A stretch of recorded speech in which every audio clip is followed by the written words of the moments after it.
வணக்கம். விரிந்த பார்வையின் இன்றைய காலை நேர செய்திச் சுருக்கம் வாசிப்பவர் சூர்யா தேவி. தமிழக பாஜகவின் முன்னாள் தலைவரும் தெலுங்கானா புதுச்சேரி முன்னாள் ஆளுநருமான டாக்டர் தமிழிசை சவுந்தரராஜனை மத்திய உள்துறை அமைச்சர் அமித்ஷா நேற்றைய முன்தினம் ஆந்திர முதலமைச்சர் சந்திரபாபு நாயுடு பதவியேற்பு விழாவில் எச்சரித்த வீடியோ வைரலாக பரவிக்கொண்டு வருகின்றது. நடந்து முடிந்த லோக்சபா தேர்தலில் அதிமுக படுதோல்வியை சந்தித்துள்ளது.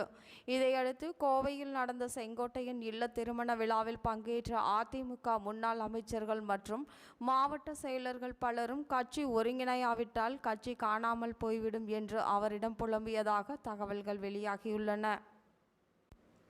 தமிழகம் மற்றும் புதுச்சேரியில் நடந்து முடிந்த மக்களவை தேர்தலில் அதிமுக மற்றும் பாஜக கூட்டணி ஒரு இடத்தில் கூட வெற்றி பெறாமல் படுதோல்வியை சந்தித்தது. விக்கிரவாண்டி திமுக வேட்பாளர் அன்னியூர் சிவா என்று பொதுச் செயலாளர் துரைமுருகன் அறிவிப்பு வெளியிட்டுள்ளார். இது தொடர்பாக முதல்வர் ஸ்டாலின் அவர்கள் தீவிரமான சில ஆலோசனைகளை மேற்கொண்டு கடைசியில் சிவாவை வேட்பாளராக தேர்வு செய்துள்ளார். தமிழ்நாடு மட்டுமன்றி நாடு முழுக்க பல்வேறு மாநிலங்களில் உள்ள டாப் IAS அதிகாரிகளை மத்திய பணிக்கு அழைக்க உள்துறை அமைச்சகம் முடிவு செய்துள்ளது. தமிழக பாஜகவின் தற்போது நிலை குறித்து அறிக்கை அளிக்க அண்ணாமலைக்கும் பிற மூத்த தலைவர்களுக்கும் பாஜக தலைமை உத்தரவிட்டுள்ளதாக கூறப்படுகிறது.